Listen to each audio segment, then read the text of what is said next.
안녕하세요. 전 시간 될 때마다 유튜브에서 사연을 듣곤 하는 70대 애청자입니다. 여기저기 사연을 들으면서 참으로 기가 막힌 사연도 듣고 때로는 이 늙은이도 감정이 북받쳐 너무 안타깝고 불쌍해 눈물을 흘리곤 한답니다. 그러다 이번에 저도 문득 제 이야기를 하면 어떨까 하는 생각이 들더군요. 처음엔 좀 부끄럽다는 생각도 들었지만 다들 들으시면 인생 살면서 여러분에게 귀감이 될 만한 내용들이라 한번 적어보도록 하겠습니다. 제 아내의 이름은 최덕희입니다. 조금 촌스럽게 느껴지나요? 그런데 전 지금도 아내를 부를 때 덕희야 라고 다정하게 부른답니다. 연애 때부터 늘 덕희라고 불렀거든요. 머리가 반쯤 벗겨질 만큼 나이를 먹었어도 전 제 아내를 영원히 덕희라고 부를 생각입니다. 그 이유는 제 사연을 끝까지 들어보시면 알게 되실 겁니다. 저는 대구에서 나고 자랐어요. 남산동이라고 당시 제법 번화했던 동네에서 살았는데요. 당시 그곳엔 인쇄소가 줄지어 있었고 헌책방 집도 참 많았습니다. 도루묵에 막걸리 한 잔 마시러 오는 사람들이 줄지어 서 있기도 했고요. 고등학교를 막 졸업한 전 친구들과 남문시장을 쏘다니며 한 잔에 100원 하는 막걸리를 퍼마시곤 했습니다. 그때 거기서 덕희를 처음 만났어요.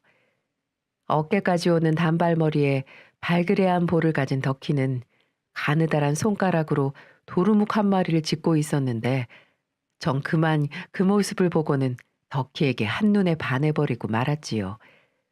전 당시 음악을 사랑하고 열정이 넘치는 젊은이였습니다. 이상형을 운명처럼 만났는데 가만히 있을 수는 없었죠. 전 용기를 내서 덕희가 있는 테이블로 다가갔습니다. 그리고는 다짜고짜 이렇게 말했습니다. 네 이름이 뭐고? 네? 네 이름이 뭐냐고? 니도 이름이 있을 거 아이가? 당황한 덕희의 볼이 더욱 발그레해지더라고요. 오히려 덕희와 함께 있던 일행들이 제 당돌한 행동에 발끈했습니다. 하지만 오히려 전 가슴을 펴고 당당하게 말했죠. 네 마음에 든다. 이름 좀 가르쳐도.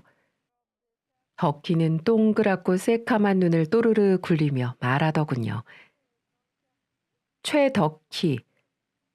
최덕희? 이름 이쁘네. 덕희야, 네 나랑 동성로 안 갈래? 내가 잘 아는 근사한 음악다방 있거든. 나랑 위스키티 한 잔 놓고 하루 종일 음악 듣지 않을래? 그렇게 남자답게 말을 했더니 덕희도 제가 싫지 않았던 모양입니다. 그게 덕희와 첫 데이트였어요. 근데 우스웠던 건 뭔지 아십니까? 덕희는 이미 경북대학교 2학년 학생이었고 저는 이제 막 고등학교를 졸업한 까까머리 재수생이었다는 거죠. 연상녀인 줄도 모르고 그렇게 용감하게 대시를 한 것이었어요. 나중에 덕희한테 들은 얘기지만 당시 덕희는 테이블 너머에서 들려온 말소리를 듣고 제가 자신보다 어린 줄 알고 있었대요. 저와 몇 번 눈이 마주쳤는데 벌떡 일어나 데이트 신청을 하는 제가 너무 귀엽게 보였답니다. 어쨌든 그렇게 만난 우리 두 사람은 두 번, 세 번 만나면서 데이트를 했습니다. 극장에서 영화도 보고 중식당에서 맛있는 것도 먹었죠. 당시엔 오래된 음악 감상실도 있었는데 하루 종일 클래식이나 팝 음악을 듣기도 했습니다. 서로 좋아하는 것도 닮았고 생각하는 것도 닮았어요. 저보다 똑똑했던 그녀는 저에게 이런저런 것도 많이 가르쳐 주었고요. 인생에 대해서 깊이 생각해 본 적 없는 제게 살아가야 할 방향도 제시해 준 현명한 여자였죠. 저는 그런 덕희가 참 좋았습니다. 머리도 좋고 얼굴도 예뻤죠. 저는 덕희와 오래도록 만나고 싶었지만 군대가 제 발목을 잡았습니다. 영장이 턱하고 나왔는데 덕희가 눈에 밟혀 도무지 군대에 갈 마음이 생기지 않는 거예요. 만약 제가 군대에 가면 덕희가 고무신을 거꾸로 신을 것 같은 불안감 때문이었죠. 덕희야, 네 약속할 수 있제? 네 꼭 나만 기다릴 거제? 아니, 30개월 넘는 세월을 어떻게 너만 기다리니? 뭐? 그러면 나 군대 가 있는 동안 다른 남자를 만나겠다는 거가? 눈을 휘둥그레 뜬 제게 덕희가 해맑게 웃더라고요. 아니, 남자는 안 만날 거고 졸업시험 잘 보고 취직도 할 거야. 그러니까 걱정 말고 군대나 잘 다녀와 이거사. 으이그. 아이씨, 억수로 놀랬다 아이가. 저는 덕희에게 단단히 약속을 받고서야 이병열차를 탈 수 있었죠. 제가 군 생활 동안 덕희는 한결같이 절 기다려 주었고 편지도 자주 보내고 면회도 자주 왔습니다. 길고 고된 군 생활을 잘 버틸 수 있었던 건 바로 덕희 때문이었죠. 저는 무사히 군 생활을 마칠 수 있었고 다시 덕희의 곁으로 돌아왔습니다. 제대를 한 저는 대학 가는 걸 포기하고 곧바로 취직을 했습니다. 사실은 음악 다방 하나 차리는 게 꿈이었거든요. 그런데 그런 꿈은 접어두고 인쇄소에 취직했어요. 왜냐고요? 빨리 자리를 잡아서 덕희랑 살고 싶었거든요. 덕희와 가정을 꾸릴 수 있다면 젊은 시절 알량한 꿈 정도는 얼마든지 포기할 수 있었죠. 대학을 졸업하고 작은 무역회사에 취직한 덕희는 회사 생활도 열심히 했습니다. 우리 두 사람은 각자 사회생활을 성실히 해가며 결혼을 약속했지요. 그리고 얼마 뒤 양가 부모님에게 결혼 허락을 받은 우린 드디어 식을 올릴 수 있었습니다. 아직도 당시의 벅찬 마음이 생생하네요. 하얀 드레스를 입은 덕희의 모습이 마치 천사처럼 보였죠. 장인어른에게 덕희를 넘겨받으며 팔짱을 끼는데 가슴이 얼마나 뛰던지요. 덕희의 대학교 은사님의 주례 말씀이 하나도 귀에 들어오지 않았고 그저 천사 같은 아내 고생시키지 말고 잘 살아야겠다고 몇 번이나 다짐을 했습니다. 작은 집에서 첫 살림을 차렸고 우린 달콤한 신혼생활을 보냈습니다. 그런데 막상 살아보니까요. 몰랐던 것들을 차츰 알아가게 되더라고요. 세상 천사처럼 생긴 아내가 잠을 잘 땐 제법 코를 곤다는 것도 알게 되었고요. 요리가 서툰 아내는 된장찌개를 끓일 때 간장을 푼다는 것도 알았습니다. 낙엽이 떨어지는 나무를 한참이나 쳐다볼 만큼 소녀 같은 여자였고요. 시어머니가 돌아가셨을 땐 코가 다 헐어버릴 만큼 가슴 아파했던 착한 여자였지요. 없는 살림에도 제 생일이 되면 제가 좋아하는 팝 가수의 레코드판을 구해와서 제게 안겨주던 여자였습니다. 우리 두 사람은 그렇게 참 행복했습니다. 각자 퇴근하는 길에 똑같은 붕어빵 장수에게 똑같은 붕어빵을 사서는 동시에 내민 적도 있었고요. 넉넉하게 살지는 못해도 차곡차곡 월급이 쌓여가는 통장을 보며 똑같은 미래를 꿈꾸었지요. 그리고 덕희는 제게 엄청난 선물을 안겼습니다. 너무나 예쁘고 사랑스러운 딸을 낳아준 거죠. 그 꼬물거리는 천사를 처음 보았을 땐 얼마나 울었는지 모르겠네요. 왜 그렇게 눈물이 나던지요. 제게 이토록 예쁜 아이를 선물해준 덕희에게 참 고마웠습니다. 아내와 딸, 제 전부와 다름없는 두 사람을 목숨 걸고 지킬 거라고 다짐했습니다. 저는 아이가 생기고 난 후 더더욱 열심히 일을 했어요. 사랑스러운 아내와 토끼 같은 자식의 입에 맛있는 거 하나라도 더 먹이려고 정말 열심히 살았네요. 몸은 고되고 피곤했지만 힘들다는 생각은 하지 못했어요. 딸은 건강하게 잘 컸고 아내에 대한 사랑은 여전히 깊었습니다. 전 인쇄소에서 능력을 인정받아 차츰 직급이 올랐고요. 출산 때문에 직장을 그만둬야 했던 아내에겐 그전 회사에서 러브콜이 왔어요. 아내가 바깥에서 돈을 번다는 것이 좀 안쓰러웠지만 사회생활을 했던 아내가 애를 키우고 살림만 하는 것보단 나을 것 같다는 생각도 했고요. 아이는 근처에 사는 장모님 댁에 맡기고 우리 두 사람은 열심히 돈을 벌었습니다. 우리 가정은 날이 갈수록 단단해져 갔고 남부럽지 않을 만큼 행복한 가정을 꾸려나갔습니다. 그런 우리에게 불행이 닥친 건 딸아이가 아장아장 걸음마를 하기 시작할 때쯤이었어요. 나 서울에 한번 다녀와야 할 것 같아. 서울? 서울은 왜? 대학 친구가 이번에 결혼하는데 꼭 와달라고 부탁을 하네. 안 본 지도 좀 됐고 가서 축하도 해줄 겸 보고 오려고. 아, 그래? 잘 됐네. 오랜만에 친구 얼굴도 보고 수다도 떨고 마음 편히 갔다 온나. 애는 내가 단디 볼 테니까 걱정 말고. 그래? 희정이 안 울리고 잘 볼 수 있겠어? 아이, 그럼 걱정하지 말래도. 덕희야, 니는 집 걱정 한 개도 하지 말고 친구 만나서 스트레스나 팍팍 풀고 와라. 믿어도 되나? 암만 믿어도 되지. 못 믿어온 눈으로 배시시 웃는 덕희를 가지 못하게 막았어야 했습니다. 하지만 그땐 꿈에도 몰랐죠.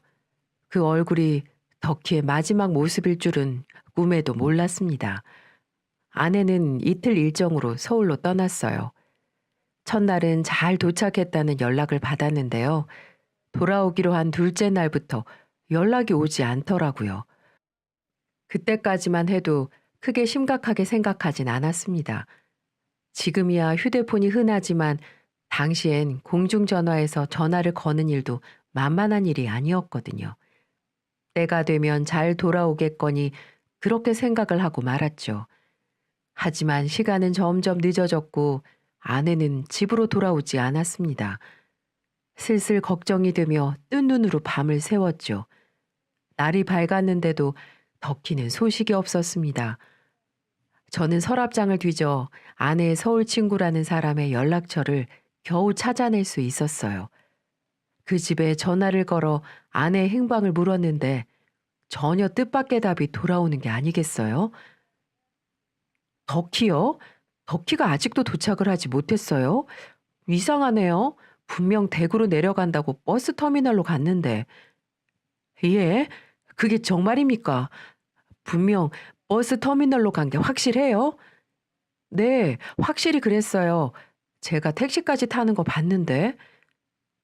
정말 귀신이 고칼 노릇이었어요. 터미널에 갔다는 아내가 순식간에 증발해 버린 것이었죠. 가슴이 덜컥 내려앉더군요. 교통사고니 인신매매니 정말 안 좋은 생각이 마구 들며 혼란스러워졌습니다. 하룻밤을 더 기다리고 나서야 전 경찰에 실종 신고를 냈습니다. 경찰에선 신고 접수가 되었다는 말과 함께 단순 가출일지도 모르니 좀 더 기다려보자고 하더군요. 제가 아무리 그럴 사람이 아니라고 해도 경찰들은 딱히 별다른 조치를 취해주지 않았습니다. 그렇게 이틀을 더 보냈어요. 덕희는 여전히 집으로 돌아오지 않았고요. 불안한 마음에 어떻게 해야 할지 전혀 모르겠더군요. 아내에게 무슨 일이 생긴 게 분명했습니다. 그러지 않고서야 아무 말 없이 사라질 리가 없었으니까요. 단순 가출일지도 모른다는 말에 잠시 의심도 해봤지만 만약 가출이었다면 짐을 단출하게 꾸려가진 않았겠죠. 집에 통장도 폐물도 모두 남겨뒀을 리가 없지 않습니까? 그래서 전 덕희가 가출을 한 건 아니라고 확신을 했습니다. 아니, 꼭 그런 게 아니라도 우리 둘 사이엔 아내가 가출을 할 만한 갈등이 없었으니까요.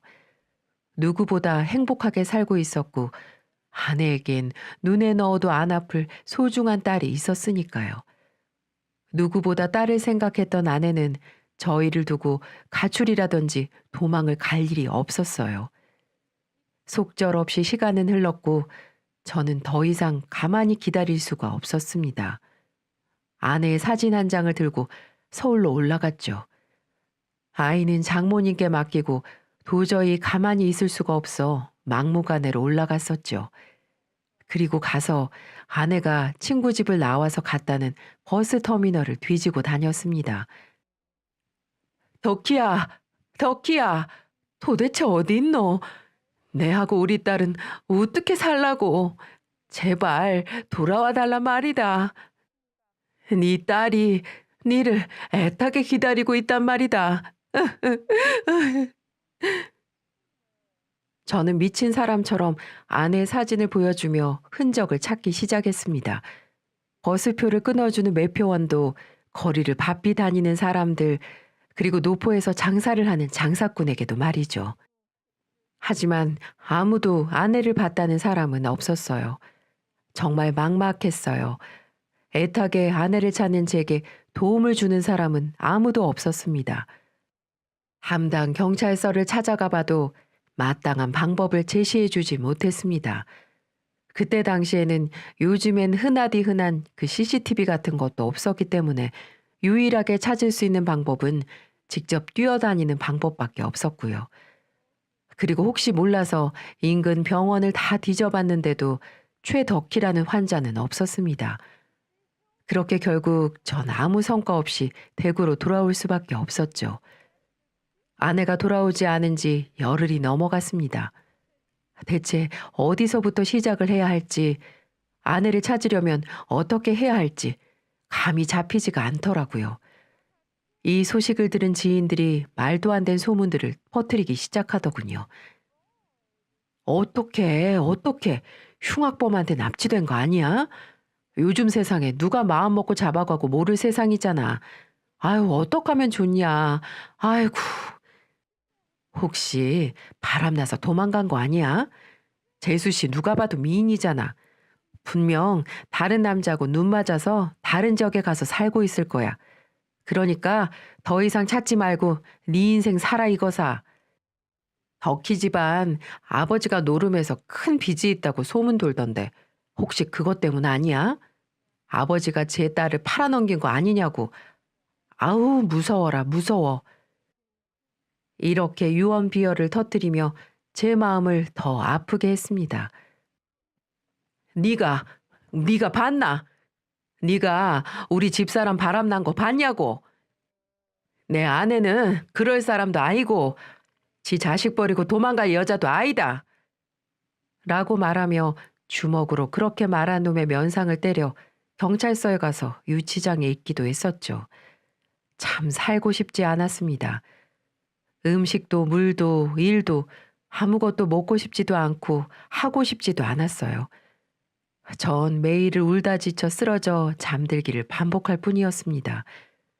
그 어린 희정이도 엄마의 부재를 느끼고 있는지 빽빽 울기 일쑤였고요. 그렇게 한 달이 다 되어가자 제 인내심은 한계에 다다랐습니다. 제가 직접 찾지 않으면 누구도 나서서 아내를 찾아주지 않을 거라는 걸 깨달았습니다. 전 아이를 장모님에게 다시 맡겨두고 모아둔 돈을 찾았어요. 그리고 아내의 사진을 들고 인쇄소로 갔지요. 아내를 찾는다는 전단지를 한가득 인쇄해서 커다란 가방에 우겨놓고 다시 서울로 향했습니다. 낡은 여관방 하나를 잡아놓고 전단지에다가 여관방 전화번호를 써넣었습니다. 그리고 다시 버스터미널에서 전단지를 돌리기 시작했어요. 제 마음은 정말 필사적이었습니다. 사라진 아내의 행방을 알 수만 있다면 뭐든 다 할 수 있을 것 같았죠. 작은 단서라도 찾기 위해 새벽 일찍부터 밤늦도록 전단지를 돌리고 붙였습니다. 눈이 펑펑 쏟아져도 비바람이 불어도 빠짐없이 터미널을 돌았어요.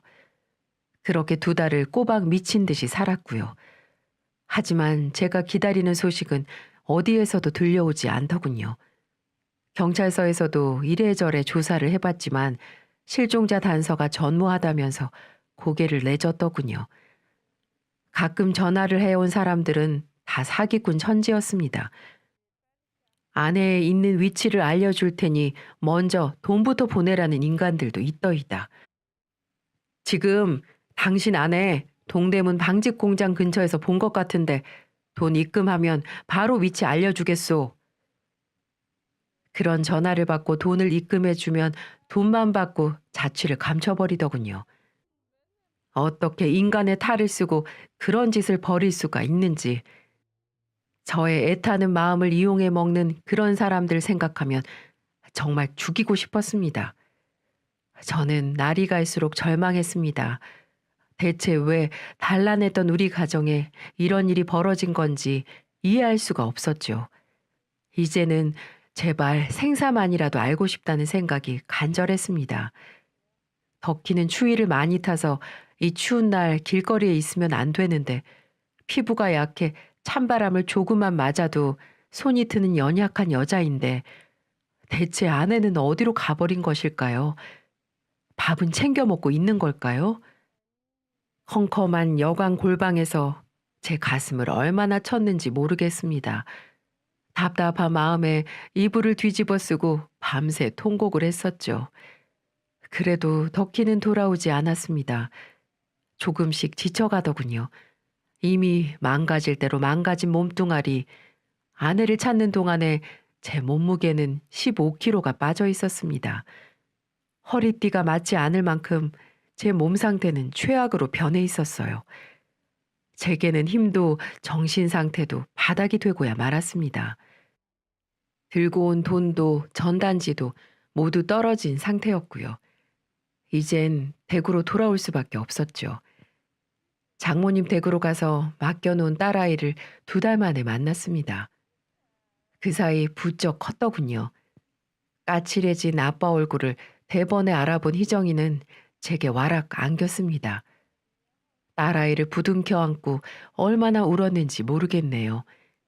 이렇게 생떼 같은 자식이 기다리고 있는데 왜 아내는 돌아오지 않는 걸까요? 덕희를 기다리는 건 저뿐만이 아니었습니다. 처가 식구들도 목을 빼고 덕희 소식을 기다렸지요. 김서방, 덕희는 못 찾았는가? 아무 소식도 없어? 예, 장모님. 비슷한 사람을 봤다는 사람은 몇 번 있었는데 확인해 보니까 전부 덕희가 아니더라고요. 아이고, 아이고. 도대체 얘가 어디 있는 거야? 제발 살아만 있어다오, 덕희야. 설마 무슨 큰일을 당한 건 아니겠지?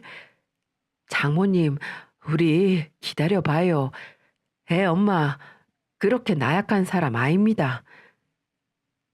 장모님은 마지못해 고개를 끄덕였지만 2분 모두 사라진 덕희를 체념하는 듯한 눈빛이었어요. 아마도 덕희가 어떤 납치를 당해 죽은 것이라고 생각하는 눈치였어요. 하지만 전 절대 그렇게 생각하지 않았습니다. 덕희는 저와 희영이를 내버려 두고 죽을 사람이 아니라고 믿었거든요. 분명 무슨 사정이 있어서 연락을 하지 못하는 거라고, 그래서 자신을 찾아주길 간절히 기다리고 있을 거라고 생각했어요.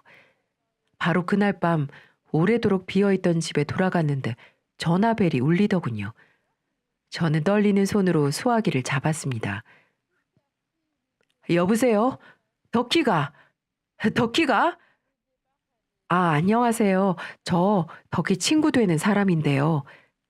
예? 덕희 친구분이시라고요? 뜻밖의 전화는 덕희의 중학교 동창분이었습니다.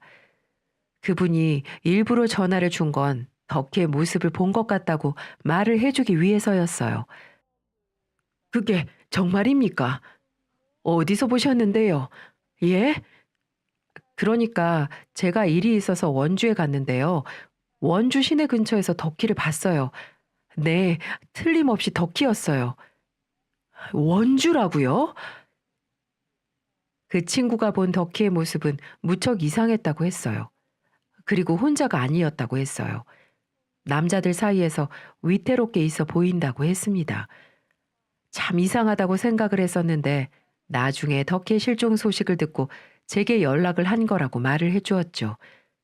참 이상한 일이었습니다. 왜 덕희는 연고도 없는 강원도 원주까지 갔을까요? 그리고 남자들이라뇨. 도대체 서울에서 실종된 사람이 왜 남자들하고 그곳에 있었을까요? 점점 불안을 느끼기 시작했어요. 이것저것을 따질 때가 아니었습니다. 저는 곧장 원주로 목적지를 바꿨고 친구가 덕키를 봤다는 원주로 향했습니다. 그곳에 도착을 하자마자 전단지를 들고 뛰며 덕키의 흔적을 찾기 시작했어요. 친구가 정말 보았다고 했으니 누군가 기억하는 사람이 있을지도 모릅니다. 그 지역에 있는 경찰서를 찾아가 도움도 청했고 원주 터미널 근처에 있는 상점들을 일일이 돌며 아내의 자취를 찾기 시작했어요. 정말 이번에는 반드시 덕키를 찾을 수 있을 것 같다는 생각이 들더군요. 그래서 신발 깔창이 다 해지도록 뛰어다니며 원주 시내를 돌아다녔습니다. 하지만 이것마저도 2주 정도 생활을 하다 보니 희망이 점점 사라지더군요. 아무리 애타게 찾아도 덕키를 찾을 수 없었습니다. 간혹 덕키를 본 것 같다고 말한 사람도 있었지만 기억이 모호하고 터미널 근처에서 봤다는 말 뿐이었어요. 경찰서에서도 특별히 뾰족한 수가 없다는 말 뿐이었고요. 그렇게 전 그 뒤로도 원주에서 대구로, 대구에서 다시 서울로, 서울에서 다시 원주로 그렇게 방랑자 같은 생활을 3년 넘게 했지요. 하지만 덕키의 흔적은 찾지 못했습니다. 결국 저도 포기할 수밖에 없었고요. 돌아오지 않는 아내만 찾아 헤맬 수는 없었습니다. 제겐 책임져야 할 딸이 있었으니까요. 남은 전단지를 모두 버리고 대구로 돌아올 때가 제일 슬펐던 것 같습니다. 제가 덕키를 찾는 일을 포기한 순간이 바로 덕키가 진짜 죽는 순간 같았거든요. 여보, 미안하다. 네, 더 이상은 힘들어서 못하겠다. 내를 욕해도 좋고 내를 미워해도 좋다. 하지만 이제는 진짜 나도 이제는 어쩔 수가 없다. 미안하대. 진짜로 미안하대. 얼마나 가슴을 부여잡고 울었는지 모르겠네요. 남들이 미친 사람이라고 욕을 하든 이상하게 쳐다보든 전 전혀 신경을 쓰지 않았어요. 그 순간에 흘린 눈물이 제게는 마지막이라고 다짐을 했거든요. 아내를 잃었지만 제 딸을 위해 살아야만 했습니다. 제게 눈물을 흘릴 만큼 여유는 없었어요. 3년이라는 긴 시간 동안 아내를 찾아다니느라 제대로 안아보지도 못한 우리 딸. 이제는 우리 딸을 위해 아내를 잊어야 했어요. 제가 잊지 않으면 가장 힘들어하는 건 제 딸일 테니까요. 그때부터 저는 이악 물고 살았습니다. 아내 생각이 시도 때도 없이 떠올랐지만 어금니 꽉 깨물고 아이를 키웠죠. 직장도 다시 다녔고 엄마 없는 딸을 부족함 없이 키우기 위해 정말 열심히도 살았네요. 꿈에도 잊을 수 없는 아내를 가슴 깊숙한 곳에 넣어두고 딸을 키웠습니다. 그러다 보니 세월이 참 빨리 지나가더이다. 그렇게 40년 후 희영이는 좋은 남자를 만나 결혼을 했고 전 손자도 보았습니다. 아내를 잃어버린 지 40년이 다 되고 말았지요. 딸아이는 가끔 아빠를 버리고 간 엄마 생각 좀 그만하라며 잔소리를 합니다. 하지만 어디 그럴 수가 있나요? 제가 태어나서 사랑한 유일한 여자인걸요. 제 기억 속엔 발그레한 볼을 가진 덕희의 모습이 선명한데요. 그러던 어느 날이었습니다. 저는 소파에 앉아 따사로운 봄볕을 맞으며 TV를 보고 있었죠. 마침 불쌍한 사람을 돕는 후원 프로그램이 화면에 비추더군요. 아무 생각 없이 TV를 보고 있었는데 저는 화면 속에서 어떤 한 할머니를 보고 깜짝 놀라고 말았습니다. 그 속에서 제가 그토록 찾던 얼굴이 스치는 게 아니겠습니까? 대번에 알아볼 수 있었어요. 새카맣던 머리가 눈이 내려앉은 것처럼 하얘졌지만 곱디 고왔던 얼굴엔 주름이 깊게 패였지만 저는 한 번에 알 수 있었지요. 네, 맞습니다. 제 아내 덕희가 틀림없었어요. 꼬부랑 할머니가 다 되었지만 발그레한 볼은 여전했거든요. TV 화면에 초점이 없는 눈으로 화면을 바라보는 모습. 40년이 흘렀어도 인생의 제 유일한 아내였던 덕희가 맞았어요. 저는 미친 사람처럼 전화통을 붙잡고 방송국에 전화를 걸어 TV 속 그곳이 어딘지 찾기 시작했습니다. 딸에게 전화를 해서 니네 엄마 찾았다고 빨리 와달라고 말을 했어요. 여러분들, 사람이 심장이 벌컹벌컹거리고 심장 박동수가 미친 듯이 뛰는 기분 다들 겪어보셨을 겁니다. 제가 바로 그런 경우였어요. 그렇게 곧바로 딸 내외가 저를 데리고 이동한 곳은 충청도 끝자락에 있는 어느 시골의 양로원이었습니다. 떨리는 손으로 양로원 관계자들을 만났고 제 아내가 있는지 물었습니다. 선생님, 최덕희, 제가 최덕희라는 사람의 남편입니다. 제가 어제 TV 보고 찾아오게 되었습니다. 저 좀 만나게 해주세요. 네, 잠시만요. 그런데 최덕희라는 분 맞나요? 저희 시설에는 최덕희라는 분이 없는데요? 아유, 무슨 소리입니까? 제가 어제 분명 TV에서 봤는데요. 그래요? 이상하네. 그럼 저와 같이 한번 둘러보시겠어요? 분명 맞으시다면 어딘가에는 있을 수가 있겠죠. 네, 알겠습니다. 감사합니다. 그렇게 저와 제 딸 내외는 양로원 시설을 전부 꼼꼼히 확인하기 시작했어요. 그리고 얼마 후 휠체어에 앉아 창밖을 바라보는 백발의 노인. 아, 지금 그 모습을 생각하니 또다시 눈물이 앞서네요. 그 뒷모습을 봐도 저는 그 노인이 제 아내라는 걸 금방 알아차릴 수 있었습니다. 여보, 덕희야. 아내는 저를 알아보지 못했어요. 여보, 나 왔어. 나 왔다고. 당신 남편, 그리고 당신 딸, 우리 못 알아보겠어? 그 순간 시설 관계자가 나서서 말을 해주더이다. 할머니 오셨을 때 어떤 아주머니가 데리고 와서 김희자라고 부르시던데요. 그래서 저희도 김희자 할머니로 부르고 있어요. 네? 뭐라고요?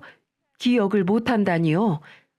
네, 저희 시설에 온 지 정말 오래되셨는데 전혀 기억을 못하시더라고요.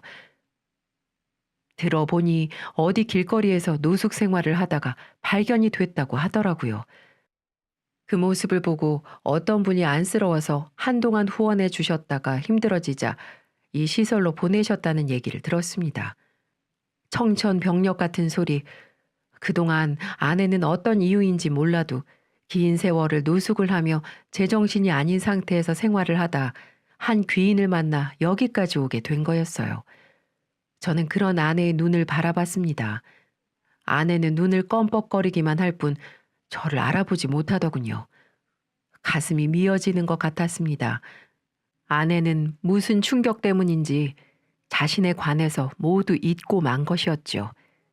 그토록 찾아 헤맨 아내를 40년 만에 이렇게 만날 줄은 꿈에도 몰랐습니다. 전 낯설어하는 아내를 향해 말했습니다. 덕희야. 제 목소리에 아내가 저와 눈을 맞추더군요. 덕희야, 나야. 이제 집에 가야지. 누구세요, 아저씨? 저도 못 알아보는 아내를 데리고 곧장 집으로 왔습니다. 딸은 집으로 오는 내내 기억 속에 전혀 없는 제 엄마를 보며 눈물을 흘리더군요. 그토록 미워했던 엄마를 이렇게 40년이 흘러서야 온전치 못한 상태에서 본 탓인지 연신 말없이 뒷좌석에서 아내를 안아주며 부둥켜 울고 있더이다. 드디어 모녀가 40년 만에 상봉하는 그 순간이었어요. 저는 그때부터 아내의 기억을 되살리기 위해 노력을 많이 했어요. 덕희의 기억을 되살리기 위해 병원도 다니고 옛 추억이 깃든 물건들도 보여주었습니다. 아주 오래전 손수 짜주었던 짤막한 스웨터도 보여주었고 덕희는 그 스웨터를 보며 흐뭇하게 웃더군요. 저와 함께 연애했던 흑백 사진들, 저와 연애했던 추억들. 우리 딸을 처음으로 안아들었던 행복한 순간들, 그리고 아내를 낳아준 고인이 되신 장모님, 장인어른에 대한 기억들. 저는 그렇게 병원에서 수면 치료도 받으면서 아내의 기억을 되살리기 위해 제 인생을 다 바쳤습니다. 아저씨, 배고파. 밥 줘. 아내가 배가 고프다고 하면 저는 새벽에 깨서라도 밥을 차려주었고, 아저씨 정말 복 받을 거야. 정말 좋은 사람이야. 라고 저를 칭찬해 줄 때는 어찌나 눈물이 흐르던지, 겪어보지 않은 사람은 아마 제 마음을 모르실 겁니다. 그렇게 제가 노력한 덕분일까요? 하늘에서 제 기도에 응답이라도 해주신 걸까요? 아내가 집으로 돌아온 지 딱 2년 만에 서서히 기억이 돌아오기 시작했어요. 정말 기적 같은 일이 벌어지기 시작했죠. 어느 날 아침에 일어나서 여느 때처럼 아내 밥을 차려주려고 준비 중이었는데 아내가 나지막히 저를 부르는 겁니다. 희정 아빠. 저는 처음에 잘못 들은 줄 알았어요. TV 소리인 줄만 알았습니다. 그런데 조금 후, 여보. 아내는 또렷이 저를 부르는 게 맞았어요. 어, 감사합니다. 하나님, 부처님, 정말 감사합니다. 제 아내를 다시 제게로 이렇게 보내주셔서 감사합니다. 여보, 돌아와줘서 정말 고마워. 내 아내로 다시 돌아와줘서 너무 감사해요. 하면서 얼마나 부둥켜 안고 울었는지 몰라요. 아내도 마찬가지였고요. 저는 곧장 아내를 데리고 병원으로 달려갔어요. 의사 선생님 말로는 조금씩 기억이 돌아온 걸로 보인다고 했어요. 기적입니다. 이렇게 오랜 기억이 돌아오는 게 힘든데 이게 아마 남편분의 정성과 노력이 아니었다면 꿈도 못 꿀 상황이었어요. 정말 축하합니다. 앞으로 심리치료 꾸준히 하고 지금처럼만 남편분이 해준다면 모든 기억이 돌아올지 몰라요. 정말 축하드립니다. 의사는 그렇게 제게 말해주며 제게 희망을 선사해 주었어요. 그리고 의사 말처럼 아내는 과거 일들을 정확히 기억해내기 시작하더군요. 여보, 우리 갔던 음악다방 기억나요? 지금 거기는 없어졌겠지. 그때 당신 철없을 때가 아직도 생생히 기억나네요. 우리 희정이, 우리 희정이가 이렇게 컸다니. 이 엄마가 돌봐주지 못해서 미안하구나. 엄마, 저 여기 있어요. 그런 말씀 하지 마세요. 이렇게 살아 돌아오신 것만으로도 정말 감사드려요. 모녀는 그렇게 뜨거운 눈물을 흘리더군요. 그리고 저는 어느 정도 시간이 흐른 후 40년 전에 도대체 무슨 일이 있었는지 물어봤어요. 아내는 그 이유를 묻자 갑자기 머리를 잡으며 경련을 일으키려고 했습니다. 그래서 처음에는 더 이상 묻지 않았어요. 아내가 제게 말하고 싶을 때 그때까지 기다려 주기로 했습니다. 그리고 또 시간이 지나고 아내가 직접 얘기를 해주더군요. 아내의 얘기는 충격적이었습니다. 서울 친구 집에 갔다던 아내는 믿었던 친구에게 배신을 당한 거였어요. 서울에 올라간 순간 버스 터미널에서 납치가 되었다고 했습니다.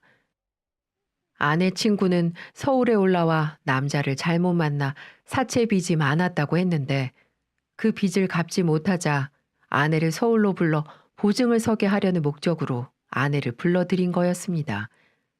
하지만 거기에서 완강히 거부한 아내는 집으로 돌아가겠다고 소리를 질렀고 그 과정에서 문제가 있었던 걸로 보였습니다. 남자들에게 폭행을 당하고 더 심한 짓들도 당한 걸로 보였어요. 한마디로 즐거운 마음으로 친구를 만나러 간 아내는 친구한테 배신을 당한 채 납치가 된 거였습니다. 아내가 서울에서 버스 터미널로 향했다던 그 친구의 말은 새빨간 거짓말이었던 겁니다. 그 이후 아내는 전국을 돌아다니며 여기저기 술집에 팔려나가기 시작했고 남자들에게 감금 생활을 해야만 했다고 했습니다. 도망을 몇 번이나 쳐봤지만 계속 붙잡히기를 반복. 결국 그 과정에서 심한 구타와 폭력으로 인해 아내는 머리를 크게 다쳐 기억을 잃게 된 거였어요. 그러다 아내가 기억이 돌아오지 않고 쓸모가 없어지자 그들은 아내를 쓰레기처럼 버려버리게 된 거였죠. 그렇게 아내는 오랫동안 본인이 누구인지도 모른 채 노숙 생활을 전전하며 힘든 생활을 했고 한겨울에 추위에 떨고 있는 아내를 발견한 어떤 아주머니가 한동안은 돌봐주셨다고 했습니다. 하지만 그것마저도 아주머니가 암에 걸리면서 아내를 보살피기 힘들어지자 그 아주머니는 아내를 시설로 보낸 걸로 보였어요. 나중에 시설에 문의해 그 아주머니의 연락처를 받고 연락을 해봤지만 아주머니는 이미 고인이 되신 상태시더군요. 왜 하늘은 이런 좋은 분들을 일찍 데려가시는 건지요. 아내는 그렇게 말을 하며 눈물을 흘리더군요. 얼마나 아팠을까요? 얼마나 무서웠을까요? 아내는 제게 이것보다 더 심하게 당한 말들을 해주었지만 저도 더 이상은 가슴이 아픈지라 더 이상은 적지 않겠습니다.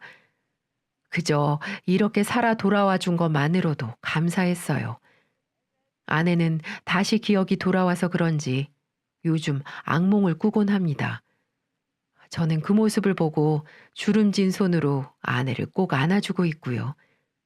아내를 이용해 먹은 그 못된 친구년을 찾아서 콩밥을 먹이고 싶었지만 그녀는 이미 10년 전에 죽고 없더이다.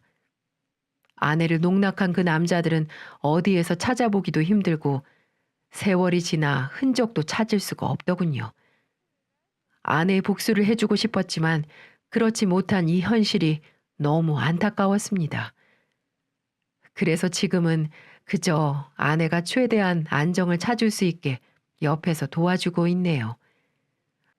아내를 잊지 못해 40년을 재혼을 하지 않고 기다렸는데 이렇게라도 만나서 얼마나 고맙고 감사한지 모른답니다.